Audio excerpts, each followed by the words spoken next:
Hey folks, welcome back. You know, nearly 70% of you watching haven't hit that subscribe button yet. If these stories keep you up at night in the best way possible, I'd really appreciate the sub.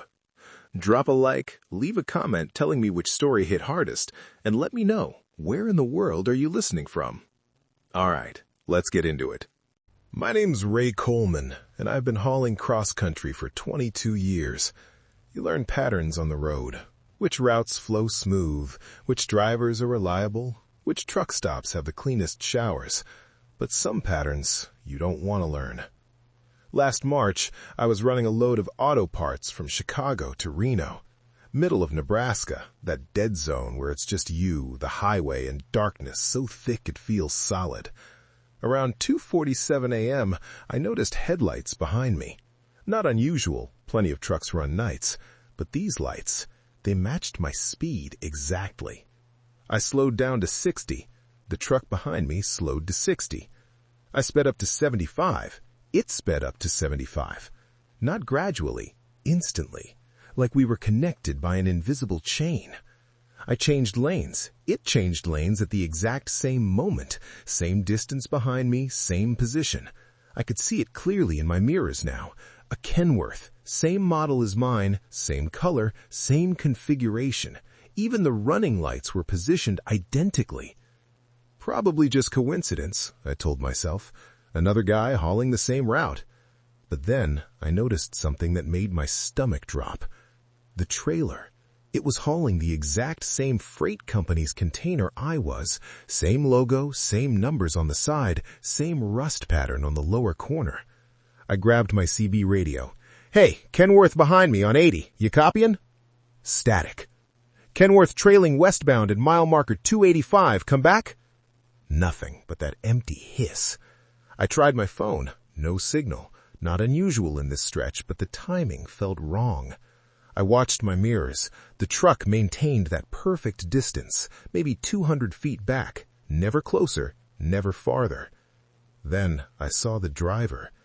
In the glow of my taillights, I could make out a silhouette in the other cab. He was sitting in the exact same position I was, same posture. When I adjusted my seat, he adjusted his at the same moment. When I reached for my coffee, his arm moved in perfect synchronization. My hands started shaking. I put my coffee down. He put his down. I told myself to stay calm, that this was some kind of trick of light and exhaustion. But then I tried something else. I raised my right hand, palm out, toward my side mirror. The driver in the other truck raised his left hand, like a mirror image.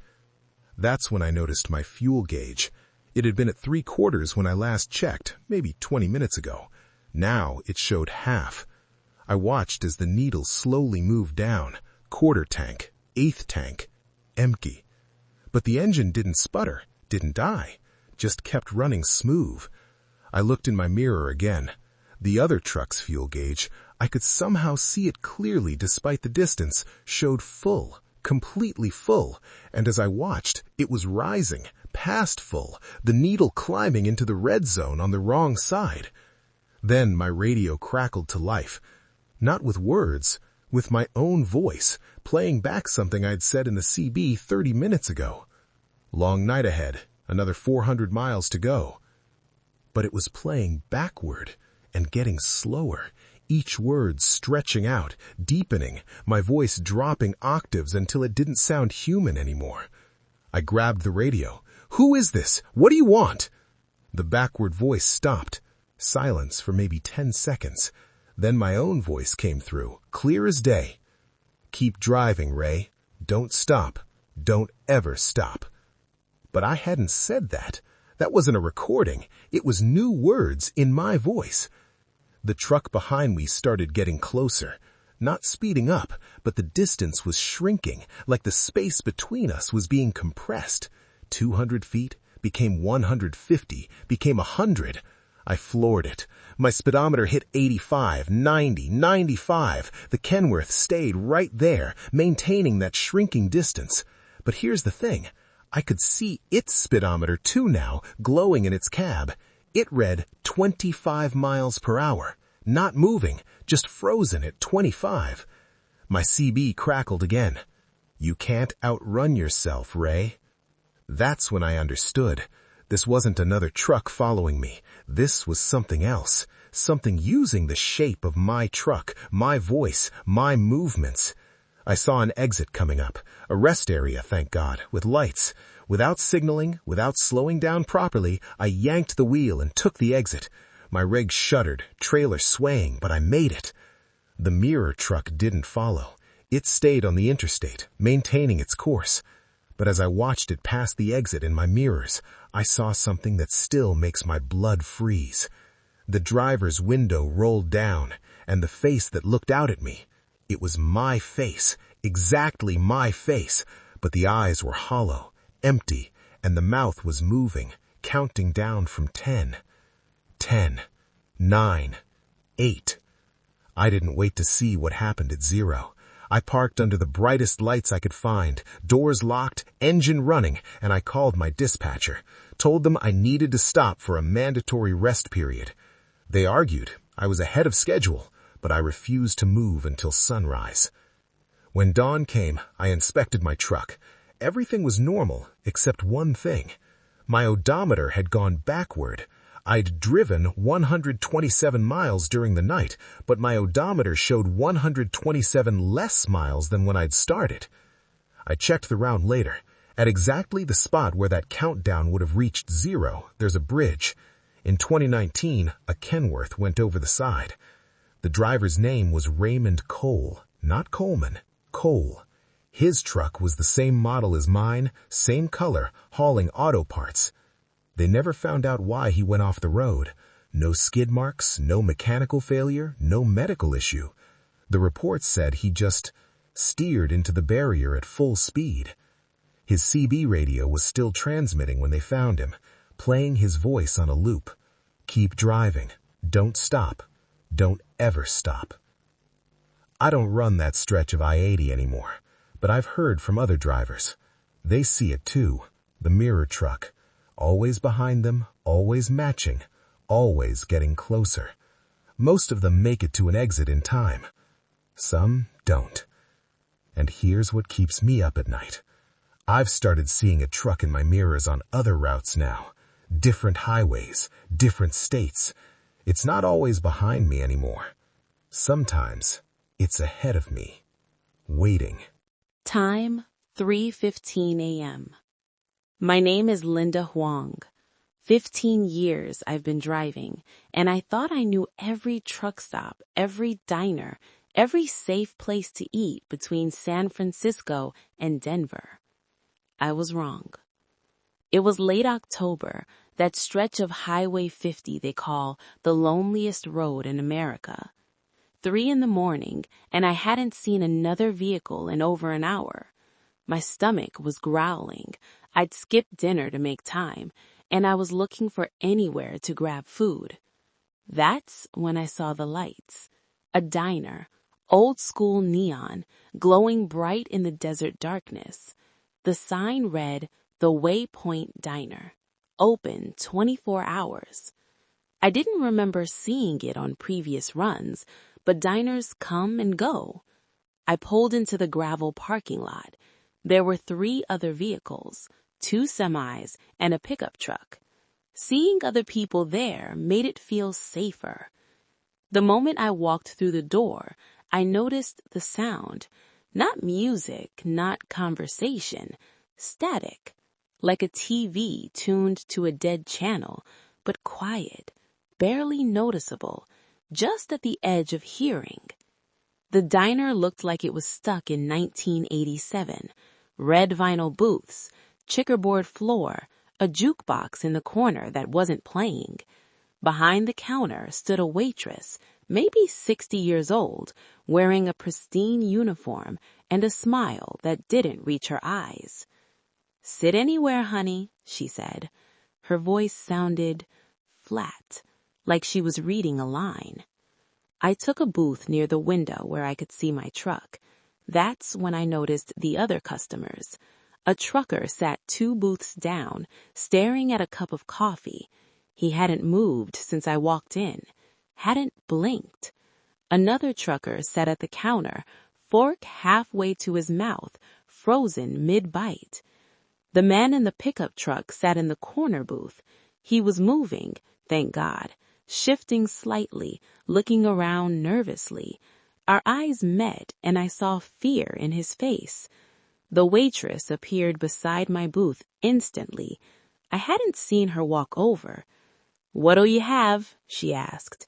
That same flat tone, that same empty smile. "Just coffee and a menu?"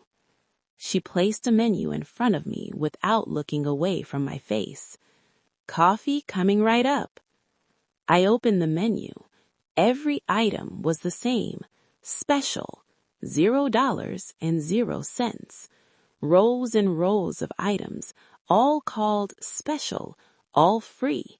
Breakfast special, lunch special, dinner special, dessert special. That static sound was getting louder. I realized it was coming from the kitchen.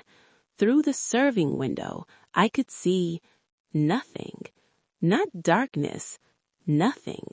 Like the kitchen was filled with that same gray static you see on dead TV channels. The waitress returned with coffee. She poured it, and I watched the liquid come out of the pot, but it wasn't brown.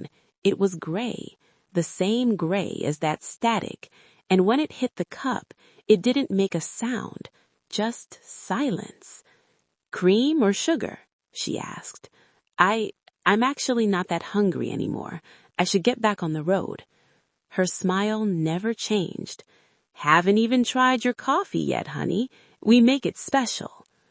The trucker at the counter finally moved. His fork completed its journey to his mouth.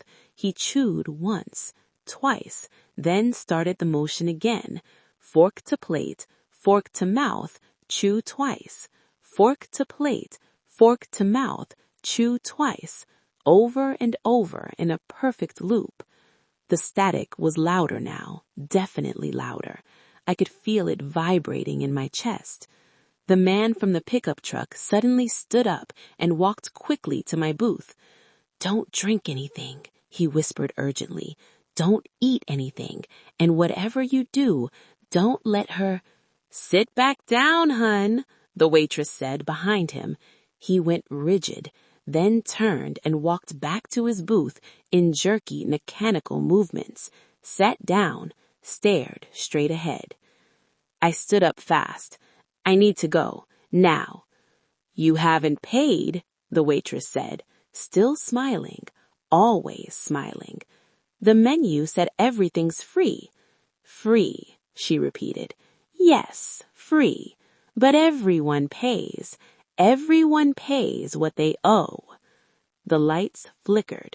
In that moment of darkness, I saw the truth. The diner was empty. No booths, no counter, no jukebox, just a concrete room with a single bulb hanging from the ceiling. And the waitress, she wasn't a person. She was an outline, a shape, something filling the space where a person should be. The lights came back. Everything looked normal again, except now all three of the frozen customers were looking at me, not turning their heads. Their bodies stayed in position, but their eyes had rotated in their sockets, all staring at me with pupils that filled the entire eye, black pools, and they all spoke in unison in that same flat voice. "Stay, eat, rest. You're so tired. Stay." I ran for the door. It was locked. I don't know how. There was no lock, no bolt, but the door wouldn't budge. The static was roaring now, so loud I couldn't think. The waitress glided toward me, not walking, just sliding across the floor. "You haven't paid what you owe, honey. Time. You owe us time." Behind her, the other customers stood up in perfect synchronization. They began moving toward me in that same jerky way, like puppets on strings. I did the only thing I could think of. I grabbed a chair and smashed it through the window. The sound. Oh, God, the sound. When the glass broke, it didn't shatter with a crash. It broke with that static sound, that awful gray sound, getting louder and louder and louder, until silence. I was standing in an empty gravel lot, no diner, no building, just desert and darkness, in my truck sitting exactly where I'd parked it. The other vehicles were gone. My phone said 3:17 a.m. Only 2 minutes had passed, but my fuel gauge read empty, even though I'd filled up 30 minutes before stopping. And my truck's clock, the one built into the dashboard, was stuck at 3:15 a.m. It's never worked right since that night. Always shows 3:15 a.m., no matter what. I reported it to Highway Patrol. They said there's no diner on that stretch of Highway 50, never has been. But when I searched online, I found posts from other drivers. Same diner, same waitress, same static sound. But here's the pattern. Everyone who went inside lost time, not while they were inside, after. One driver lost 3 years of his life, went into the diner at 32, came out looking 35, feeling 35. His daughter didn't recognize him. Another driver lost smaller chunks, days, weeks, scattered throughout the next year. She'd go to sleep on Monday and wake up on Thursday with no memory of the time in between. The man in the pickup truck, I found a missing persons report, filed 6 months before I was there. He disappeared on Highway 50. They found his truck a week later in that exact spot, empty, doors locked from the inside. I got lucky. I only lost 2 minutes, or at least that's what I tell myself. But sometimes I'll be driving and suddenly I'm 50 miles further than I remember, or my logbook shows stops I don't recall making, little gaps, little missing pieces. And every night at 3:15 a.m., no matter where I am, I hear it, faint, barely there, but unmistakable, static. Name's Marcus Webb. 28 years driving, and I've picked up hitchhikers before. Young kids trying to get home, folks whose cars broke down, traveling workers. Most are grateful, some are weird, but they're all just people. Until the one that wasn't. December, 2 years ago, Route 219 through West Virginia. Those mountain roads that twist like a snake. Snow coming down heavy, temperature dropping fast. Dangerous conditions for anyone to be outside. That's when I saw him standing on the shoulder. Young guy, maybe 25, wearing just a t-shirt and jeans in 20-degree weather. No coat, no hat, no bag. Just standing there with his thumb out. I should have kept driving. Every instinct said keep driving. But I thought about my own son, about how I'd want someone to stop if he was stranded in a snowstorm. I pulled over. He climbed in without a word, bringing a blast of cold air that felt wrong. Not just cold, empty, like winter itself had taken human form. "Appreciate it," he said, settling into the passenger seat. His voice was normal enough, friendly even. "Rough night to be walking." "No kidding. Where you headed?" "North. Just north. I'll tell you when to stop." He wasn't shivering. That's what I noticed first. He'd been standing in a blizzard in a t-shirt, and his skin wasn't even red. No goosebumps, no shaking, nothing. "You got a coat somewhere? It's freezing out there." "I'm fine," he said. "Don't really feel the cold anymore." Anymore. That word stuck with me. We drove in silence for a few miles. I kept glancing over at him. He sat perfectly still, hands in his lap, staring straight ahead. Not looking at his phone, not fidgeting, not doing anything, just existing. "So what's your story?" I asked, trying to be friendly. "Car breakdown?" "Something like that." He turned to look at me then, and I got my first good look at his face in the dashboard lights. He looked new. That's the only way I can describe it. like a person who'd just been made. His skin was too smooth, too perfect, no scars, no blemishes, no asymmetry, and his eyes didn't reflect light quite right. "You look familiar. Have we met before?" "Don't think so." "No, I'm sure we have. I've ridden with you before, Marcus." He hadn't told me my name. My hands tightened on the wheel. "How do you know my name?" "It's written right there." He pointed to my company ID clipped to the visor. "Marcus Webb, professional driver since 1996. Okay, that made sense.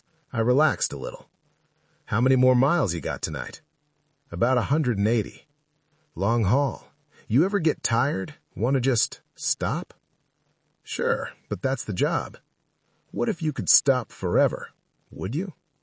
The question felt wrong, not threatening, but wrong in a way I couldn't explain, like he was asking something different than the words suggested. "Everyone stops eventually," I said carefully. "True." He was quiet for a moment. "But some people don't stop naturally. They get stopped, like me." "What do you mean?" "I was driving this route 3 years ago, winter storm, just like tonight. Fell off the road at mile marker 47. We're coming up on it soon." My blood went cold. "If you died, how are you here?" "Good question." He smiled. It was the first expression I'd seen on his face, and it was all wrong. Too wide, too many teeth showing. "I'm not really here. Not the way you think. I'm just repeating. Every night, same road, same storm, looking for someone to give me a ride." I should have stopped the truck, kicked him out, but I was too terrified to stop moving. Like if I stopped, something worse would happen. "What do you want?" My voice was shaking now. "Want?" He tilted his head. "I don't want anything. I'm just here. But the road wants something. It's always hungry, and it takes payment." "Payment for what?" "For passage. Everyone who drives this road at night owes a toll. Some people pay with time. They lose hours, days. Some pay with memory. Some pay with—" He trailed off, looking out the window. We were passing a guardrail that was bent and broken, metal twisted outward. "That's where it happened," he said quietly. "Where I went through. They found my truck at the bottom of the ravine. Found most of me, too." "Stop," I said. "Just stop talking." "Okay." He went silent, but kept staring at that broken guardrail as we passed it. Then he spoke again. "You know what's funny, Marcus? I keep trying to warn people. Every driver I ride with, I try to tell them. But it doesn't matter. The road always gets its payment." My CB radio crackled to life. But it wasn't another trucker's voice. It was dispatch, my dispatch, except the message didn't make sense. "Attention all units. Accident on Route 219 at mile marker 47. Single vehicle, off the road. Driver is Marcus Webb. Repeat, Marcus Webb. No survivors." I grabbed the radio. "This is Marcus Webb. I'm fine. I'm driving right now." Static. Then my dispatcher's voice again. "Time of accident, 2:33 a.m. I looked at the clock. It was 2:33 a.m. Had been 2:33 a.m. when I picked up the hitchhiker. Was still 2:33 a.m. now, even though we'd been driving for at least 20 minutes. "I tried to warn you," the passenger said sadly, "but you already stopped. When you pulled over for me, you stopped. And on this road, if you stop at 2:33 a.m., you don't get to start again." The guardrail was ahead of us. Again. The same broken section. We'd somehow looped back. "Here's the thing, Marcus. You can keep driving forever, looping this same stretch of road, picking me up, dropping me off, over and over. Or what? Or you can pay the toll, like I did." The wheel started turning on its own, pulling towards that broken guardrail. I fought it, but my arms felt weak, distant, like they belonged to someone else. "I'm sorry. I really am. But the road needs another driver. It's been 3 years. That's how long it takes. 3 years of riding before I can trade places." The truck was veering towards the edge. I could see the drop beyond the guardrail, just darkness and snow. I don't remember making the decision, but somehow I let go of the wheel, grabbed the door handle, and threw myself out of the moving truck. I hit the ground hard, rolled through snow and gravel and pain. Behind me, I heard the crash, metal tearing, glass shattering. Then, silence. When I looked up, there was no broken guardrail, no skid marks, no crash. My truck sat on the shoulder, hazard lights on, exactly where I'd pulled over to pick up the hitchhiker. The passenger seat was empty, but on the seat was a driver's license. Not mine, his, the hitchhiker's. Name, Marcus Webb. License issued 1996. Expiration date, the night I picked him up. It was my license, from 3 years in the future. I don't drive Route 219 anymore, but I've heard stories. Other drivers report picking up hitchhikers on that road. Young guy, t-shirt and jeans, doesn't feel the cold. Sometimes he gives a different name. Sometimes he looks a little different, but he always says the same thing. I've ridden with you before, and the CB always reports an accident, always the same time, 2:33 a.m., always the same driver name, whoever picked him up. Most of them make it out. They throw themselves from the truck like I did, and they survive. But some don't, and 3 years later, they become the hitchhiker. I keep track now, count the days. It's been 2 years and 11 months since that night. 1 more month until 3 years. I don't know what happens then. Maybe nothing. Maybe I really did escape. Or maybe I'll find myself standing on the shoulder of Route 219 in the snow, thumb out, wearing just a t-shirt and jeans, not feeling the cold anymore. 3 stories, 3 roads, 3 warnings. The highway isn't just dangerous because of accidents or weather or other drivers. Sometimes it's dangerous because of what lives there. Things that wait in mirrors, in static, in the spaces between where you are and where you're going. If you're a driver, professional or not, remember these rules. If a truck is following too perfectly, take an exit. If a diner feels wrong, stay in your vehicle. If someone's hitchhiking in impossible conditions, keep driving. The road is always hungry. Don't let it feed on you. Stay safe out there, and remember, keep driving.